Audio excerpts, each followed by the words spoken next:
मेरे प्रिय दर्शकों नमस्कार।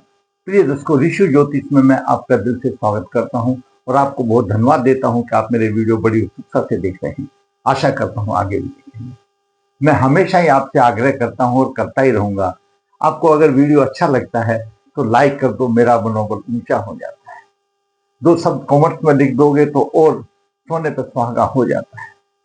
मेरे वीडियो शास्त्रों पर आधारित हैं और मैंने उनको अनुभव में डाला है। और आप लोगों की सब कुंडलियां हैं जो मेरे पास कमेंट बॉक्स में आती हैं, या मैं जिनको मैं देखता हूं, या मेरे पास दिखाने के लिए आती हैं, या जिनको मैं लिखता हूं। देखता तो कम ही हूं, ज्यादातर मेरी कुंडलियां लिखी जाती हैं। तो मेरी कुंडली 25-30 पेज की होती है, निचोड़ देती है। एक ही बार लिखाने की जरूरत है, फिर जीवन भर किसी से पूछने की जरूरत नहीं, सभी उसी में होता है। आज एक बहुत महत्वपूर्ण प्रश्न है। एक जातक का प्रश्न आया कि मेरा आर्थिक उलझने, पारिवारिक उलझने इतनी ज्यादा हैं, परेशानी है। मैं कुंडली इधर उधर दिखाया तो बोले आपका बहुत धन का योग है, लेकिन मुझे तो वो धन दिखाई नहीं दे रहा, कहाँ धन है। उन्होंने हमारा वीडियो देखा तो जिज्ञासा हुई। तो जो उसकी कुंडली में योग हैं, मैं आपको भी मैं बता दूं। थोड़े से योगों को समझने की बात है। इससे पहले मैंने जस्ट वीडियो बनाया है, उसमें श्रीनाथ योग कैसे भंग हो गया। तोते की तरह बोलते जाओ, राजा इंद्र जैसा होगा, लेकिन वो कुंडली में देखने के बाद पता चलता है अब कुंडली में क्या है, किस तरह से है, तब वास्तविकता पता लगता है।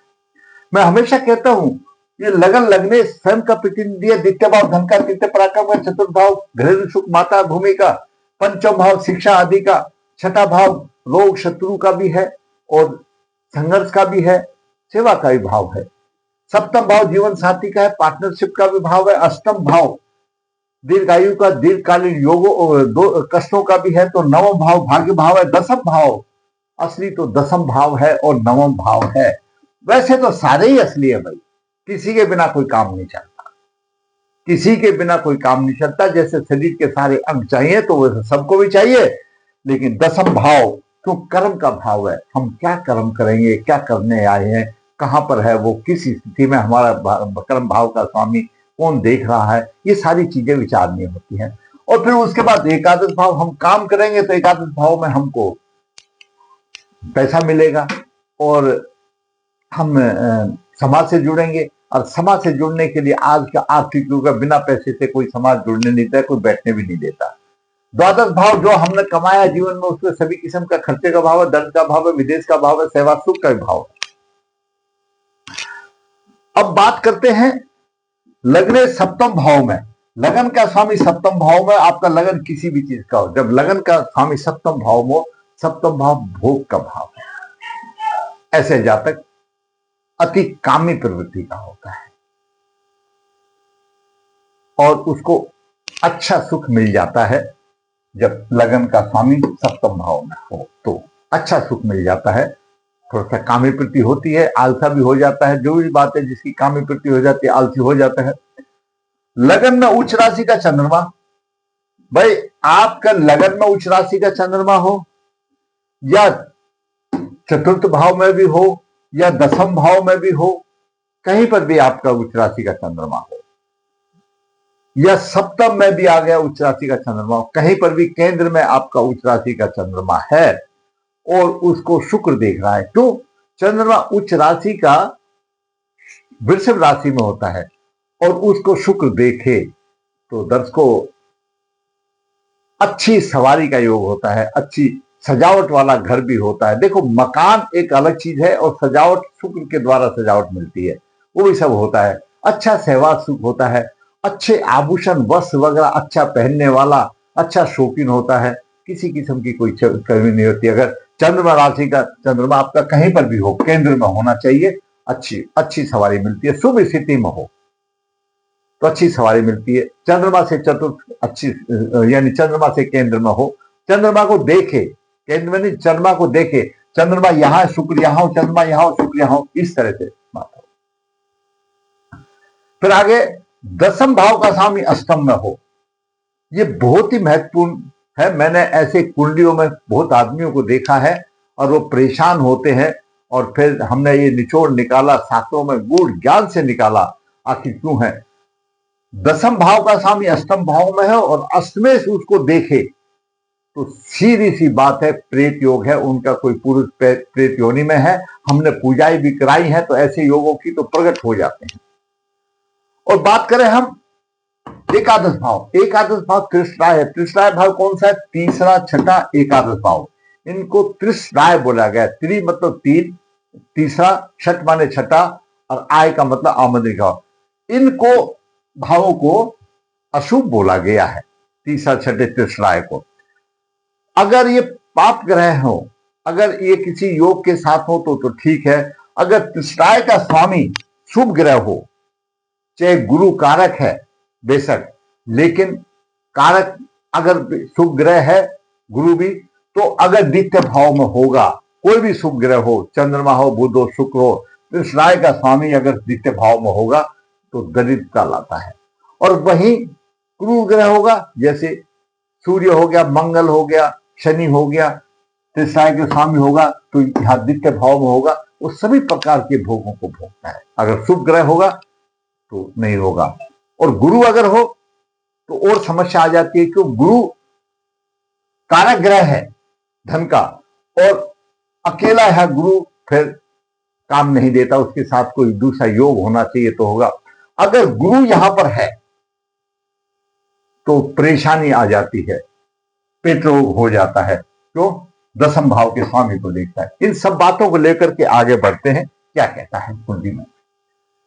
आर्थिक और पारिवारिक उलझन अधिक, व्यवसाय में परेशानी, परिश्रम अधिक, प्रतिष्ठा नहीं। जातक का जन्म 18 अक्टूबर 1989 89 कृष्ण पक्ष मास मृगशिरा चरण 1 बुधवार शाम को 8 बजे हुआ। मृगशिरा नक्षत्र की योनि सर्प योनि है। शास्त्र इस चीज में गवाह देता है, लिखता है कि जिसकी मृगशिरा योनि हो, मृगशिरा नक्षत्र हो, ऐसे जातक के पूर्व जन्म में सांप के दंश करने से मृत्यु हो गई थी, और उसको हमेशा सांप से डर लगता रहता है, दिखाई भी देते होंगे, या यूं कहो प्रबल कालसर्प दोष हो जाता है, ना होते हुए भी कालसर्प दोष हो जाता है। इसकी अच्छी के लिए सीधा नागबली श्राद्ध कर लेना ही सबसे बेटर है। कालसर्प दोष तो साधारण पूजा है, लेकिन उसकी जो है बड़ी पूजा नागबली श्राद्ध है। लगन के समय वृषभ लगन में 12 डिग्री, चंद्रमा उच्च राशि में 24 डिग्री लेकर, तीसरे भाव में गुरु 16 डिग्री लेकर के है, और चतुर्थ द्वितीय भाव में मिथुन राशि में गुरु है।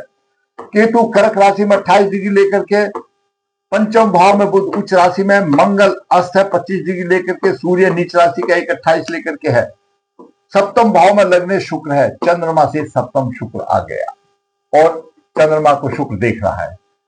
अष्टम भाव में भाग्य का स्वामी और दसम भाव का स्वामी शनि यहां पर है, अष्टम भाव में आ गया। अष्टमेश गुरु देख रहा है, और दसम में यानी 9 भाव में राहु है। ये ग्रहों की स्थिति रही। नवास हम देखते तो विश्व नवास में केतु और राहु है, तो केतु और राहु विश्व नवास में आ गए तो भाई बड़ी मुश्किल वाली बात आ गई। और पुष्कर नवास में बुध और गुरु आ गए, ये भी है, और योनि सर्प आ गई। जन्म नक्षत्र मृगशिरा, 22वां नक्षत्र उत्तरभाद्रा, शनि विनाशकारी बना, लेकिन कारक ग्रह है, कम करेगा। वैसे ही शनि अष्टम भाव में आ गया।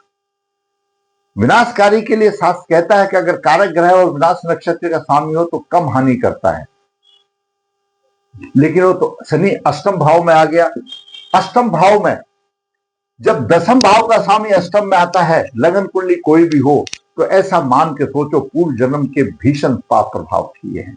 अगर शनि आ जाता है अष्टम भाव में, तो शनि की तीसरी दृष्टि दसम भाव पर जाती है, तीसरी दृष्टि क्रूर होती है, अधिक परिश्रम कराता है, तब फल कुछ कम मिलते हैं। तो और शनि अष्टम भाव में आ गया, अष्टमेश की दृष्टि प्रेत योग हो गया। मैंने बताया था दसमेश अष्टम भाव में हो और अष्टम भाव के स्वामी की दृष्टि में हो, तो हमने बहुत देख लिया, अनुभव में देख लिया, उनका कोई पूर्व प्रेत योनि में है, उसकी मुक्ति कराना जब तक नहीं होगी, जब तक उसकी बात नहीं बनेगी। ये प्रेत हो गए। गुरु की महादशा चल रही है। एकादश भाव का स्वामी शुभ ग्रह गुरु यहां पर है, दरिद्रता लाएगा। गुरु यहां पर पारिवारिक और कुटुंब में पैतृक सुख में कमी देगा, आर्थिक और घरेलू उलझने अधिक होंगी यहाँ पर गुरु के लिए। व्यवसाय, क्योंकि पंचम दृष्टि से यहां देख रहा है, बात छोड़ दीजिए, कोई बात नहीं, रोग शत्रुओं को दबा देगा।